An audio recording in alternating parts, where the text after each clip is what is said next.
everyone, Nancy Burt-Preece here, independent Stampin' Up! Demonstrator. Here's all my contact information. And if you haven't already, please join my social media, especially my Facebook business page. I'd love to see more people and more comments.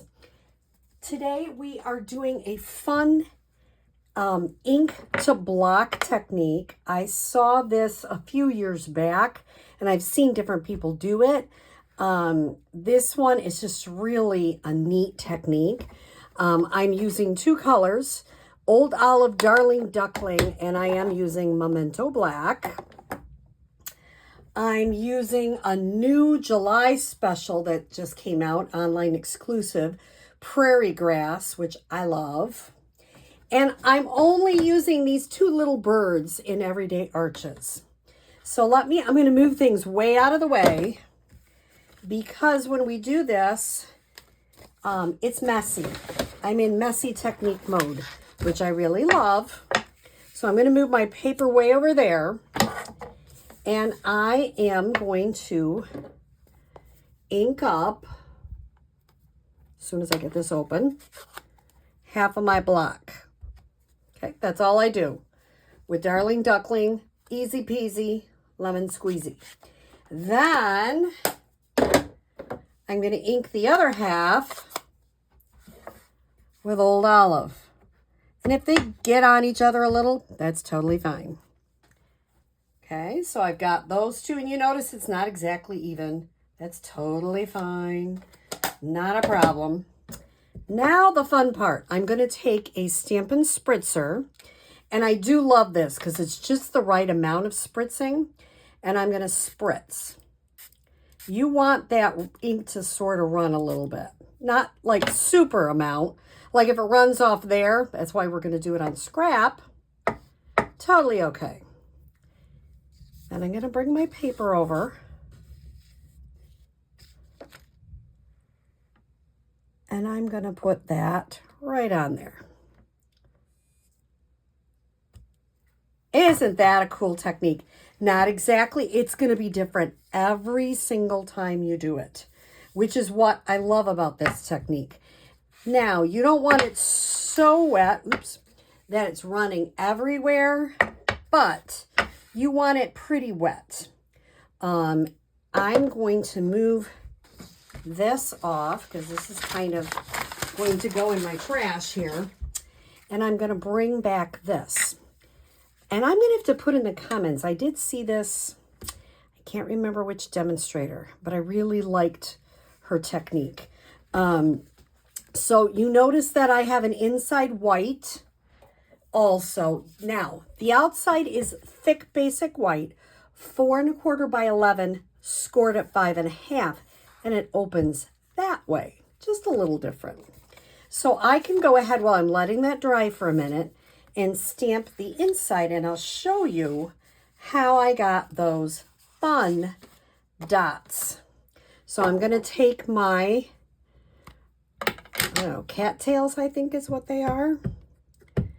And I'm going to go ahead and ink them to the side. Now, I didn't put a sentiment on mine, but there are some great sentiments you could put on the end. You're not alone, so very sorry, my shoulder is yours, whatever. Lots of great sentiments. How am I going to get those little green speckled dots? I'm going to take my green, my Old Olive Stampin' Right marker, and I'm going to go ahead and just kind of flick it on the part a little bit. You're not going to get it exactly where you want it. If you're a person that has to have it in a certain spot, you might not be happy with that. This is a kind of a random, but it looks artsy. Now, when I did it, I thought about doing it after. That's why you see a little bit of it on the Darling Duckling. This time I just did it on the white. And I'm going to go ahead and adhere that. You notice I'm just giving this a little bit of time to dry. If you come to a class with me, I'll probably encourage you to do that first and let it dry for a few minutes. It doesn't take super long, but it does take a little bit.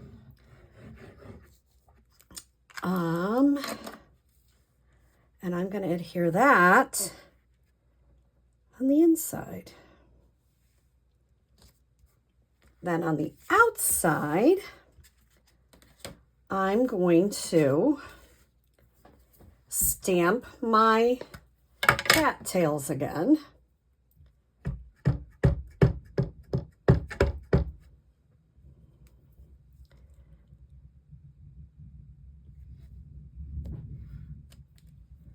Then I'm going to stamp some of these birds.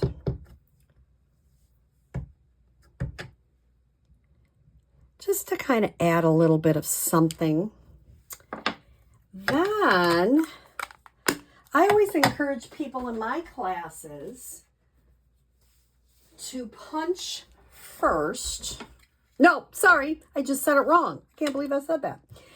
Stamp first, then punch. Because that way you can line up the punch exactly where you want it.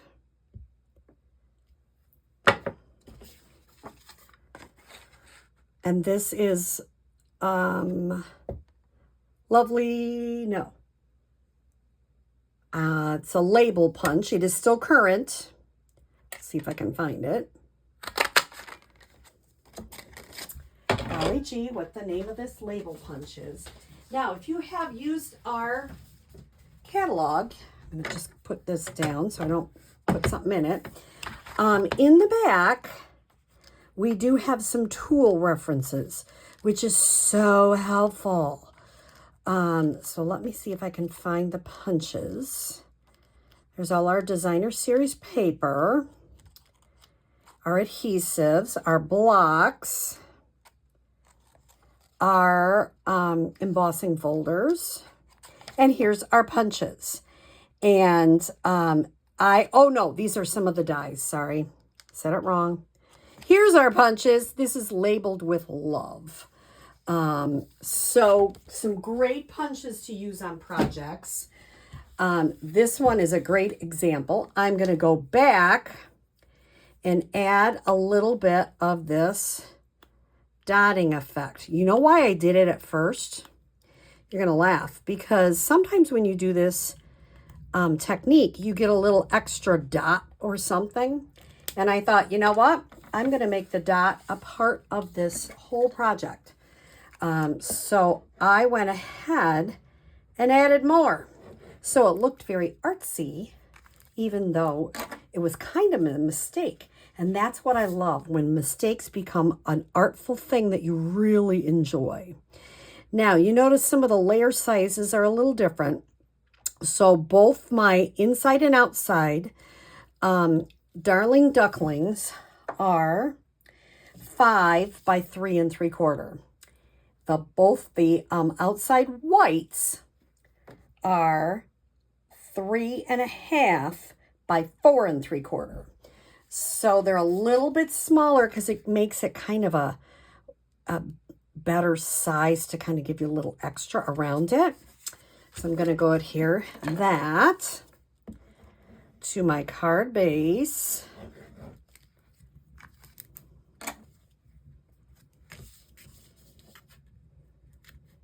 Oops, let's not get too much glue all over. And I'm going to pop up my saying. Use a couple of dimensionals, how many you like to use. Sometimes I like 3 because if you just put 2, it seems to sag in the middle a little bit or come up a little, and I don't like that. I'm going to kind of put this to the side. See, every time I do it, it's going to be a little different, which I love personally. Then I'm going to get my Take Your Pick tool. These are adhesive back dragonflies and birds that are still in our annual catalog. They're still current. I can move that down a little bit. And you've got a gorgeous card. And it can be for lots of different things. Thinking of you, all sorts of things. So I hope you like this technique, and I will add in the comments where I saw this particular one with this block.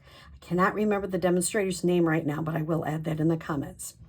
So thank you so much for watching. Don't forget to share my social media, share my YouTube channel, share my Facebook business page with all your crafty friends. Have a great day.